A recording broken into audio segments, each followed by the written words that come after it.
Bismillahirrahmanirrahim. Assalamualaikum warahmatullahi wabarakatuh. Alhamdulillahilladzi arsala rasulahu bil huda wa dinil haqq liyudhhirahu 'alad dini kullihi wa kafa billahi shahida. Ashhadu an la ilaha illallah wahdahu la syarika lah taqriran bihi wa tauhidan wa ashhadu anna Muhammadan 'abduhu wa rasuluh. Allahumma fassalli wa sallim ala habibika wa uswatina wa qudwatina wa sayyidina al-Mustafa. Allahumma salli ala Muhammad wa ala alihi wa ashabihi ajma'in. Ya ayyuhalladzina amanu taqullaha haqqa tuqatih wa la tamutunna illa wa antum muslimun. Bapak-bapak, ibu-ibu, jamaah Musalla Al-Hidayah rahimani wa rahimakumullah. Pada pertemuan kita terakhir, kita dalam pembahasan kitab Khawatir Qur'aniyah dalam surah Al-Isra, yang mana kita membahas atau kita bentangkan apa yang Allah sampaikan di dalam Al-Quran surah Al-Isra, yaitu setentangan nilai daripada Al-Quran. Setidaknya yang kita ketahui adalah di dalam Al-Quran surah Al-Isra ini, ketika seseorang membaca Al-Quran, orang yang mengimani Al-Quran, orang yang mengamalkan Al-Quran, maka Allah buat satu dinding yang tertutup dengan orang-orang yang tidak beriman. Kemudian subhanallah, di dalam surah Al-Isra ini juga memuat sejarah dan kebangkitan peradaban. Ini dalam surah Al-Isra ayat 58. Kemudian juga kita lihat subhanallah, bagi orang yang mengamalkan Al-Quran ini, bahkan mereka menjadikan Al-Quran ini sebagai bagian dari amalannya. Ini dalam surah Al-Isra 78 dan 79. Ini yang kita sampaikan. Sekarang kita melihat subhanallah, dalam surah Al-Isra ini Allah menyampaikan bahwa Al-Quran ini adalah syifa'u wa rahmah lil mu'minin, menjadi syifa, menjadi obat dan menjadi rahmat bagi orang-orang beriman. Maka bapak-bapak, ibu-ibu yang dirahmati oleh Allah, kita lihat di ayat 82 surah Al-Isra ini, yang mana Allah Subhanahu wa taala sampaikan, a'udzubillahi minasyaitonir rajim, wa nunazzilu minal Qur'an ma huwa shifaa'un wa rahmatun lil mu'minin wa la yazidul zalimina illa khasara. Dan kami turunkan dari Al-Quran sesuatu yang menjadi penawar, jadi obat dan rahmat bagi orang-orang beriman, dan Al-Quran itu tidaklah menambah kepada orang-orang zalim melainkan kerugian bagi mereka. Bapak-bapak, ibu yang dirahmati oleh Allah, kalau kita melihat surah An-Nahl, Allah juga menyebutkan bahwa ada lafaz syifa atau obat itu, yaitu berkaitan dengan madu yang dikeluarkan dari perut lebah. Maka sejatinya itu adalah obat bagi penyakit fisik. Tapi kalau berbicara tentang obat hati, penyakit hati, maka Al-Quranlah jawabannya. Sebagai satu yang iktibar atau pelajaran bagi kita, Umar bin Khattab radhiyallahu anhu. Umar bin Khattab. Siapa yang tidak mengenal Umar? Salah seorang daripada Amirul Mukminin atau khalifahnya Rasulullah sallallahu alaihi wasallam, pengganti Rasulullah setelah Rasulullah wafat, didahului oleh Abu Bakar baru beliau menjadi khalifah. Umar ini subhanallah, kalau dilihat usianya 14 tahun lebih muda daripada Rasulullah SAW. Tapi sosok Umar ini sangat ditakuti masa jahiliyahnya. Ya, dan dia sangat benci dengan dakwah yang disampaikan oleh Rasulullah. Dan akhirnya Umar terniat untuk membunuh Rasulullah. Melihat karena semakin bertambahnya orang memeluk agama Islam ketika itu, akhirnya dia berencana pagi hari untuk membunuh Rasulullah. Dan dia mencari Rasulullah dengan pedang yang tidak lagi bersarung alias terhunus. Lalu salah seorang sahabat menanyakan, "Wahai Umar, Anda mau kemana?" "Saya ingin menghabis Muhammad." Ingin menghabis Muhammad. Lalu sahabat yang telah masuk Islam ini menyampaikan kepada Umar, "Apakah engkau ingin memadamkan api di rumah orang sementara di rumahmu api sedang berkobar?" Maksudnya adalah engkau akan menghabisi Muhammad sementara anggota keluargamu telah memeluk agama Islam. Mendengarkan kata majas ini, akhirnya Umar berbalik arah pulang. Dan dia mendapati adiknya Fatimah binti Khattab sedang membaca Al-Quran bersama suaminya dan satu orang lagi sahabat. Dan akhirnya subhanallah, ketika Umar sampai di rumah, dia tampar adiknya ini. "Apa yang kau baca?" "Tidak ada." Sementara lembaran ayat itu sudah disembunyikannya di dalam pakaian. Dipaksa untuk mengeluarkan apa yang dibaca.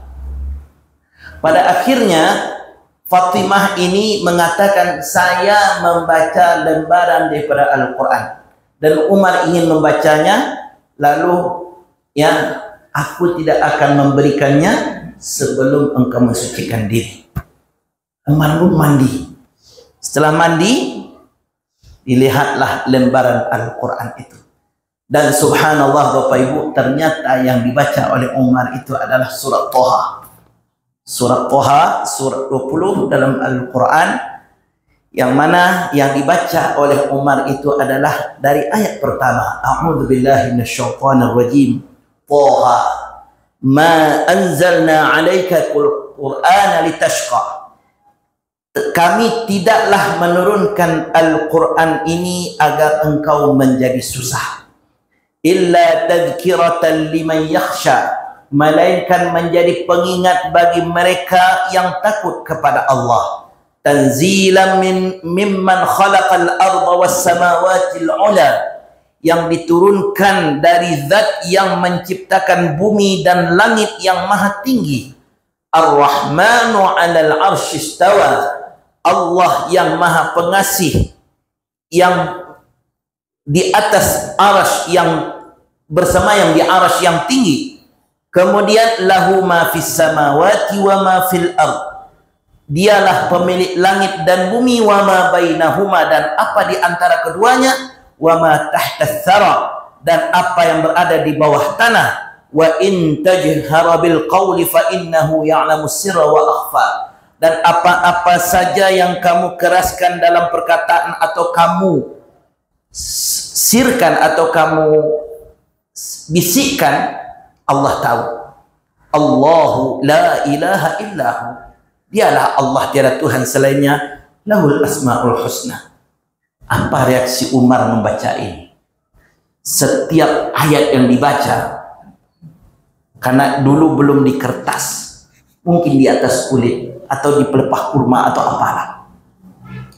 Setiap ayat dibaca, dipeluk Umar. Kemudian ditaruhnya di kepalanya. Kemudian satu ayat lagi dipeluknya. Kemudian ditaruh ke kepalanya. Subhanallah, berulang-ulang demi ayat-ayat yang dibaca dari surat Thaha yang kita baca tadi.